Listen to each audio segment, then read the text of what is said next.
بسم اللہ الرحمن الرحیم۔ دعاؤں کی قبولیت کے سنہرے واقعات، سبق نمبر 85۔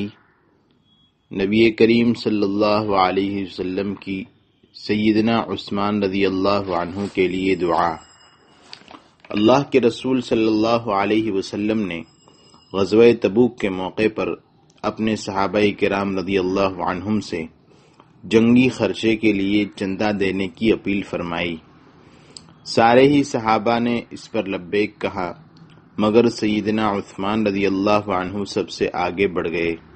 انہوں نے ملک شام کے لیے ایک قافلہ تیار کیا تھا جس میں 200 اونٹ اور تقریباً 5 اوقیہ یعنی 291 کلو چاندی تھی۔ انہوں نے یہ سارا سامان اللہ کی راہ میں جہاد کے لیے صدقہ کر دیا۔ اس کے بعد پھر 100 اونٹ ساز و سامان کے ساتھ پیش کیے، پھر اپنی جھولی میں 1000 دینار یعنی 5 کلو سونا ڈال کر اللہ کے رسول صلی اللہ علیہ وسلم کی خدمت میں حاضر ہوئے اور انہیں آپ صلی اللہ علیہ وسلم کی آغوش میں بکھیر دیا۔ اللہ کے رسول صلی اللہ علیہ وسلم نے خوش ہو کر اپنے دونوں ہاتھ آسمان کی طرف اٹھائے اور 3 مرتبہ دعا فرمائی، یا اللہ، میں عثمان سے راضی ہوں، تو بھی عثمان سے راضی ہو جا۔ اللہ کے رسول صلی اللہ علیہ وسلم کی دعا سے کاروبار میں برکت۔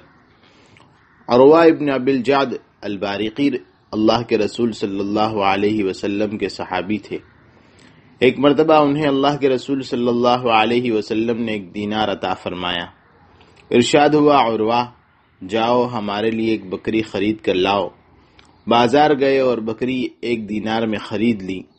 راستے میں آئے تو ایک خریدار مل گیا، اس نے وہی بکری 2 دینار میں خرید لی۔ اب عروہ دوبارہ بازار گئے اور 1 دینار کی ایک اور بکری خرید کر اللہ کے رسول صلی اللہ علیہ وسلم کی خدمت میں حاضر ہوئے۔ ان کے پاس بکری بھی تھی اور دینار بھی۔ انہوں نے اللہ کے رسول صلی اللہ علیہ وسلم کو ان کا دیا ہوا دینار بھی واپس کر دیا اور ساتھ ہی بکری بھی پیش کر دی، اور اللہ کے رسول صلی اللہ علیہ وسلم کے پوچھنے پر سارا واقعہ سنا دیا۔ یہ ان کی بڑی کامیابی تھی۔ اللہ کے رسول صلی اللہ علیہ وسلم ان کی امانت داری اور کاروباری صلاحیت سے بہت خوش ہوئے اور ان کے لیے دعا فرمائی، اللہم بارک لہ فی صفقۃ یمینہ، اے اللہ اس کے کاروبار یعنی خرید و فروخت میں برکت عطا فرما۔ محترم حضرات، پھر اللہ تعالیٰ نے اپنے پیارے حبیب کی دعا قبول فرمائی اور ان عروہ ابن ابی الجعد البارقی کے کاروبار نے بے حد ترقی کی۔ وہ جس کام میں بھی ہاتھ ڈالتے اللہ تعالیٰ اس میں برکت عطا فرماتا۔